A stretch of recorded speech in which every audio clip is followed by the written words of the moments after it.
Olá, pessoal, bem-vindos a mais uma aula de português. Dessa vez vamos falar sobre substantivo e adjetivo, né? Vamos fazer a tentativa de identificação dessas duas classes gramaticais e também vamos trabalhar com a classificação geral de cada uma delas. Mas antes de falar esses pormenores, eu gostaria de lembrar a vocês, né, que a gramática da nossa língua dividiu as classes gramaticais em 10, né? Então, nós temos 10 classes gramaticais. O substantivo e o adjetivo são duas dessas 10 classes gramaticais, né, que nós vamos estudar depois. O substantivo é aquela palavra que nomeia os seres, né? Que nomeia os lugares, os sentimentos, as qualidades, as ações. Então, toda palavra na nossa língua que dá nome, eu vou classificar como substantivo.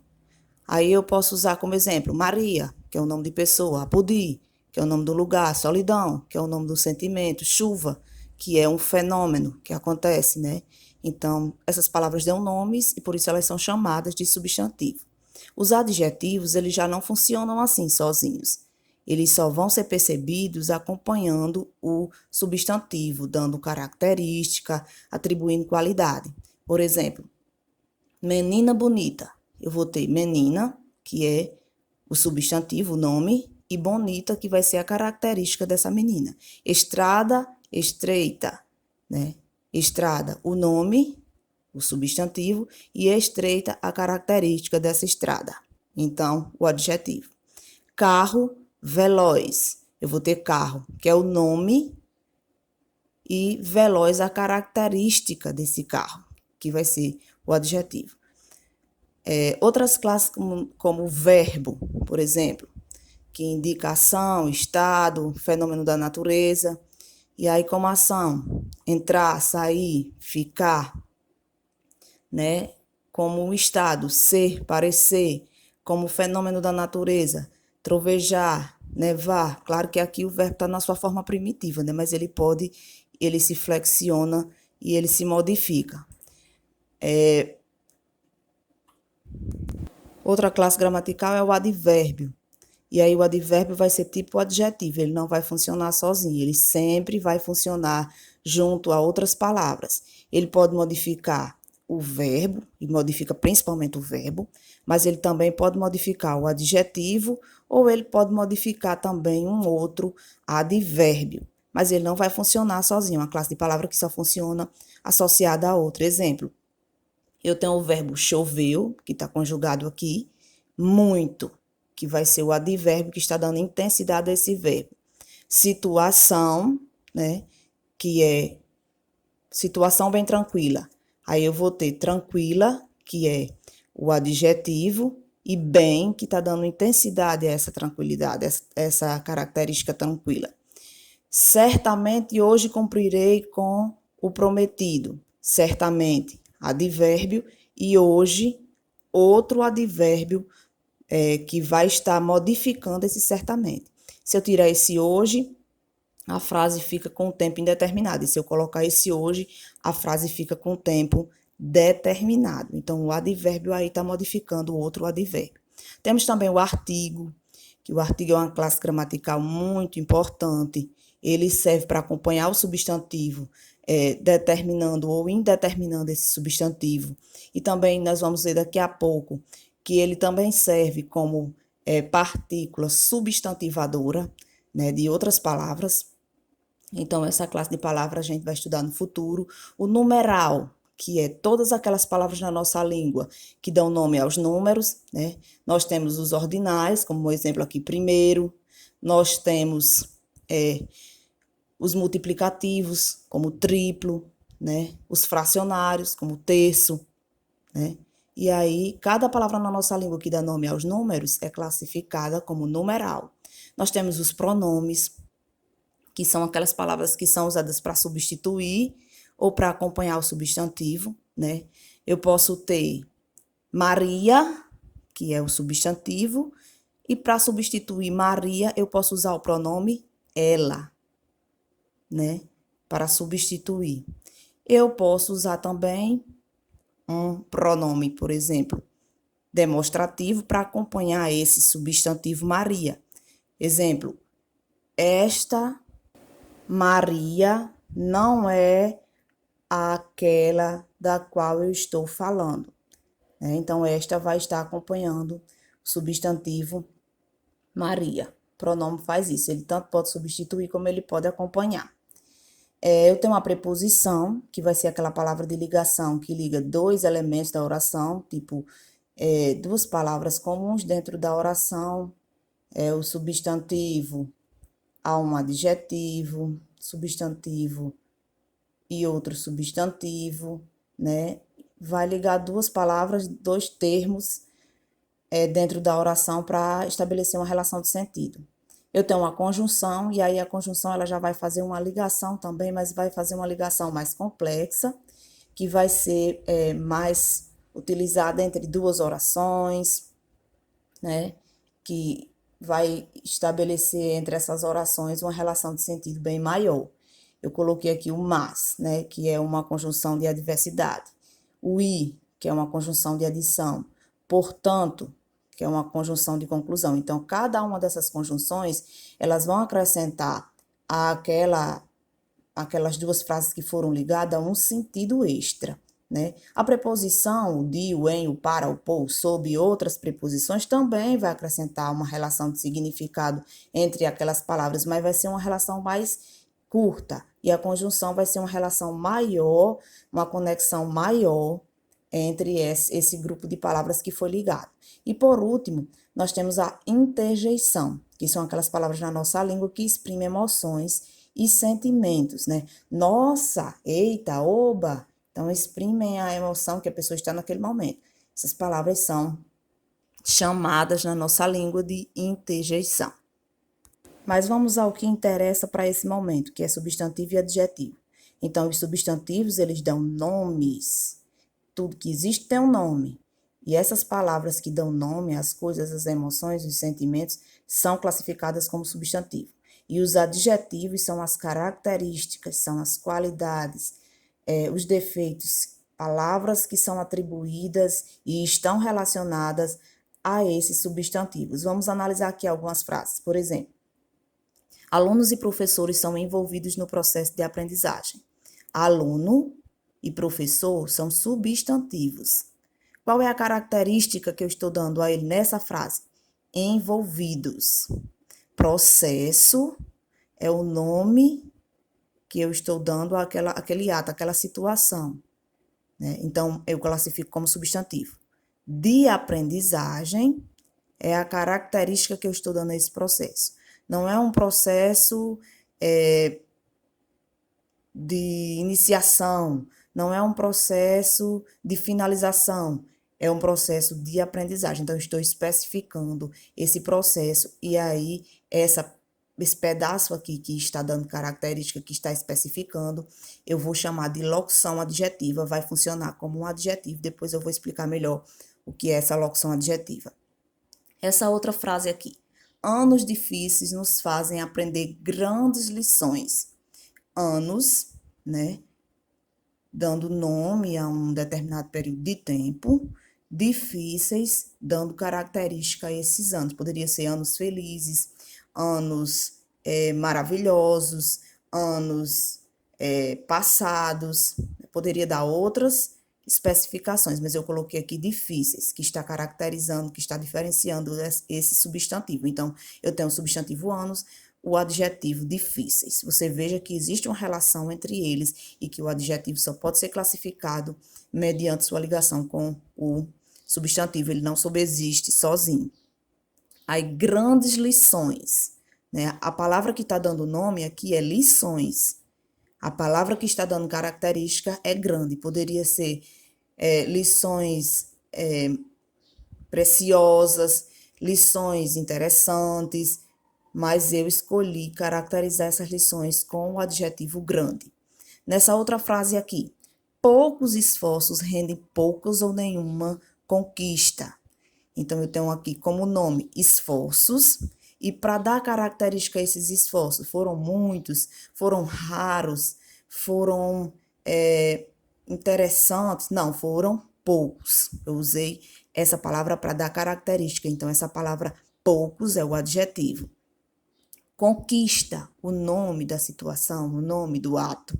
E aí, a característica que eu vou usar aqui para ela é nenhuma ou pouca, que no caso está no plural, mas a conquista está combinando com aquele adjetivo que está mais próximo dela, né? Então, você veja essa íntima relação que existe entre substantivo e adjetivo.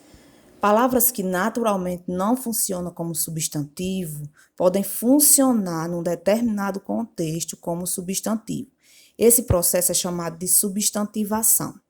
Como é que isso acontece? Artigos podem ser os definidos, o, a, os e as, ou os indefinidos, uma, uns e umas, e alguns pronomes acompanham palavras que naturalmente não são substantivo, fazendo com que naquele contexto, naquela situação, essas palavras funcionem como substantivo. Vamos ver aqui alguns exemplos. Por exemplo, aqui eu tenho: o andar de Regina era triste.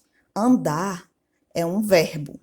Eu ando, tu anda, nós andamos, mas aqui, porque está acompanhado pelo artigo, o está substantivado. Então, nessa frase, esse verbo não está funcionando como verbo, ele não está indicando uma ação, e sim o nome da ação. E aí, está funcionando como substantivo. Aqui eu tenho um exemplo de um advérbio de negação, né? O não sem explicação se torna pesado. Então, não, que é um advérbio de negação, está acompanhado do artigo, e aí, nessa situação, está substantivado. O azul do céu me fascina. Azul, que naturalmente é um adjetivo, por estar acompanhado pelo artigo, está substantivado. Então, sempre, em qualquer situação que você vê uma palavra é acompanhada, antecedida de artigo ou de alguns pronomes, aquele, este, essa palavra estará nessa situação funcionando como um substantivo e deve ser classificado dessa forma. Com relação à classificação do substantivo, primeiramente, ele pode ser simples ou composto, comum ou próprio, primitivo ou derivado, concreto ou abstrato ou ainda coletivo. Por que eu coloco assim, simples ou composto? Porque ele não vai poder ser as duas coisas ao mesmo tempo. Ou ele vai ser simples ou ele vai ser composto. Ou ele vai ser comum ou próprio, ou vai ser primitivo ou derivado, ou concreto ou abstrato, ou ainda coletivo. Não pode um substantivo ser ao mesmo tempo simples e composto. Mas o que é um substantivo simples? É aquele substantivo que apresenta um só radical. Lembra radical que a gente estudou lá no primeiro ano, que é a base da palavra, que contém o significado, que não sofre alterações, né? Aquela parte principal da palavra. Então, o substantivo simples, ele só tem um radical. E o substantivo composto, ele vai ter a possibilidade de ter dois ou mais radicais. Vamos ver aqui alguns exemplos. De simples: gato, calor, chuva, mar, pedra, passeio, amigo, amizade, morango. De composto, você vê a presença dos dois radicais: segunda-feira, guarda-chuva, guarda-roupa, cachorro-quente, cavalo marinho. Então, são palavras que estão dando nomes, mas que usam duas palavras. Se uniram duas palavras para formar uma palavra que dá nome.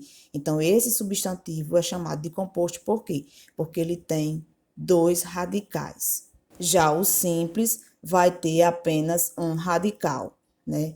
E agora, comum ou próprio, né? O substantivo comum, qual é?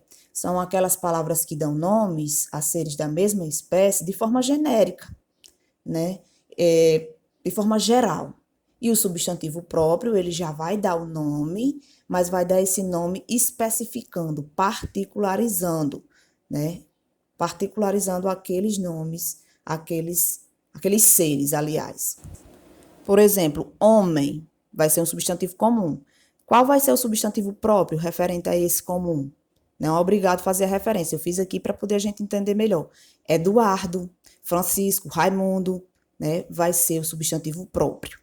E homem, comum. País, substantivo comum. Especificamente, Brasil, né? Argentina, Bolívia. Rio, substantivo comum. Substantivo próprio relacionado a esse: Amazonas, Potengi, né? Mar, substantivo comum.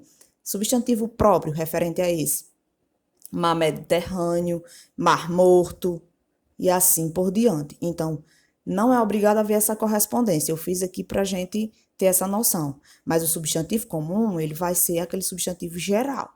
E o próprio vai ser aquele específico, que determina um ser, que o particulariza, né? Aqui eu vou ter outros substantivos comuns que não têm próprio correspondente, por exemplo, limão, orquídea, computador, de forma genérica, geral, né?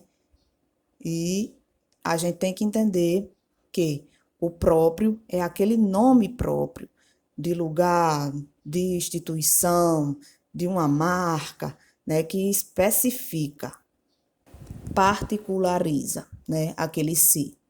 Aí nós temos também os substantivos primitivos e os derivados. Então, os substantivos primitivos são aqueles que não vieram de outras palavras na nossa língua, mas sim que vieram de línguas nativas e aí a nossa língua se apropriou dessa palavra e a partir dela cria outras. Então, é a primeira palavra, é a palavra que foi absorvida pela nossa língua em primeira instância. Não deriva de outra, não vem de outra. Então, substantivo primitivo. Eu tenho um exemplo aqui: casa, livro, folha, flor, pedra. Aí você vai ter o substantivo derivado. O que é o substantivo derivado? É aquela palavra que dá nome a uma coisa, a um ser, a um sentimento, mas já é uma palavra que existe a partir de outra. Por exemplo, casarão, vem de quem? De casa. Livreto, de livro. Folhagem, de folha. Florido, de flor, né? Pedregulho, de pedra. Então, todas essas palavras que eu citei são derivadas dessas outras que são primitivas. Então, a gente vê a palavra primitiva como sendo aquela primeira, e a derivada como sendo a que veio de outras que já existem na nossa língua. O substantivo vai também poder ser ou concreto ou abstrato, né? Concreto é quando é aquela palavra que está nomeando um ser que possui uma existência própria, que não depende de outro ser para existir. E aí a gente tem que prestar atenção que, por exemplo, figuras folclóricas, como a cuca, o saci-pererê, a mula sem cabeça, né, também são concretos. Por quê? Porque tem uma existência própria, não depende de outro ser para subsistir, né? Já o substantivo abstrato, diferente do concreto, vai nomear ações, estados, qualidade e sempre vai depender de outro ser para poder se manifestar. Vamos ver aqui alguns exemplos concretos: professor, mãe, fada, fantasma, livro, peixe, ipê, maracujá, praia, trovoada. Então, não precisa de outro ser para sobreexistir, ele sobreexiste sozinho. Aí já, viagem, amor, saudade, alegria, ilusão, bondade, precisa de outro ser para poder se manifestar, né? Ou a viagem acontece sem alguém estar relacionada a ela, né? O amor acontece sem que alguém o manifeste. A saudade acontece sem que alguém a manifeste. Então, essa é a diferença entre os substantivos concretos e os abstratos. E, por fim, na classificação dos substantivos, nós temos os coletivos, que vão ser aqueles substantivos, aqueles nomes que vão se referir a grupos de coisas, né? E aí, esses substantivos coletivos, eles vão sempre estar relacionados a grupos, a agrupamento de seres. Vamos ver aqui alguns exemplos. Por exemplo, família é um conjunto de parentes, plateia é um conjunto de espectadores, turma é um conjunto de alunos. Então, os substantivos coletivos são aquelas palavras que, mesmo estando no singular, se refere a um pensamento plural, a um agrupamento de seres. Terminando de falar da classificação geral do substantivo, passamos para os adjetivos. A classificação geral dos adjetivos é semelhante à dos substantivos. Os adjetivos eles podem ser simples ou compostos, eles podem ser primitivos ou derivados. Aí eu tenho um tipo especial de adjetivo, que é o adjetivo pátrio, e aí esse tipo especial de adjetivo pátrio vai poder ser simples ou vai poder ser composto. E eu tenho, por exemplo, a locução adjetiva, que não é um adjetivo, mas é um grupo de palavras que num determinado contexto está funcionando como se fosse. Então, vamos ver aqui alguns exemplos e relembrar o que a gente já aprendeu sobre substantivo e utilizar aqui. Adjetivo simples, feliz, confortável, azul. Por que é simples? Porque tem só um radical. Adjetivo composto, amarelo, canário, luso, brasileiro, socioeconômico. Por que é composto? Porque tem dois radicais. Então, lembrando que eu só posso classificar esse adjetivo como simples e adjetivo como composto se ele tiver associado a um substantivo, porque se não tiver essa associação, ele não é adjetivo.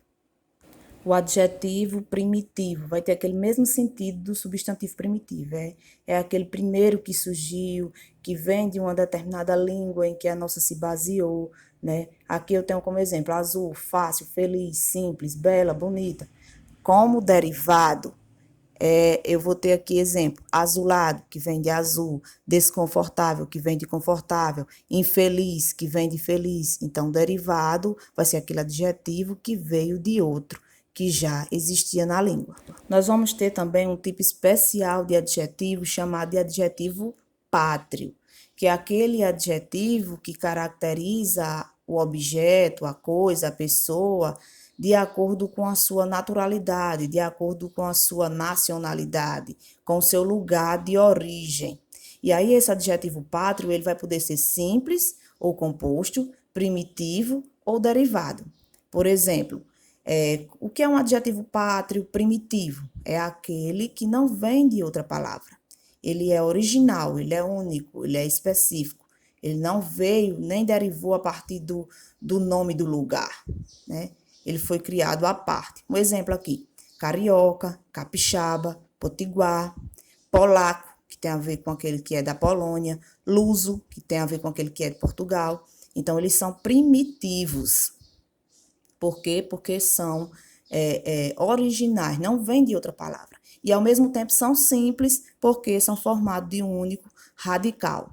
Aqui, ao lado, a gente tem adjetivos pátrios derivados. Por exemplo, paraibano é derivado do nome do lugar, que é Paraíba. Baiano, derivado do nome do lugar, que é Bahia. Catarinense, derivado do nome do lugar. Então, a gente entende por que esse conceito de derivado. E também, ao mesmo tempo, simples. Por quê? Porque é formado por um só radical. Aqui eu coloquei também alguns exemplos de adjetivos pátrios compostos. Anglo-americano, euro-africano. Você vê a presença dos dois radicais e você entende que é um nome que está especificando a origem, determinando a origem daquele objeto, daquela pessoa, daquela coisa, caracterizando a origem. Outro detalhe a se dizer sobre os adjetivos é que existem grupos de palavras que não são adjetivos que podem funcionar como se fosse, que é o caso das locuções adjetivas, né? Se juntam uma preposição e um substantivo e formam uma expressão que funciona como característica, ou seja, como adjetivo. E aí esse grupo de palavra é chamado de locução adjetiva, porque não é um adjetivo, mas funciona como se fosse. Por exemplo, na frase, o amor de mãe é mais forte do que todo, de mãe está dando característica ao amor. Não é um adjetivo, mas é uma expressão que está funcionando como se fosse. Então, é uma locução adjetiva. Nesse caso aqui, essa locução adjetiva poderia ser substituída pelo adjetivo maternal, né? Os trabalhadores receberam o pagamento do mês. Do mês não é um adjetivo, mas está caracterizando o pagamento, então está funcionando como se fosse. Eu poderia substituir esse do mês por mensal, né? E aí eu quero só dizer que os adjetivos, as locuções adjetivas, aliás, algumas delas têm um adjetivo correspondente, como esses exemplos que eu coloquei aqui. Mas existem outros casos em que a locução adjetiva não vai poder ser substituída por um adjetivo correspondente, ou seja, é uma expressão que está dando característica naquele contexto, naquela situação, e não pode ser substituído por outra palavra que tenha um sentido mais ou menos parecido. Então, nas próximas aulas, a gente vai estar especificando outras flexões relacionadas a substantivos e a adjetivos, mas por enquanto a gente fica por aqui.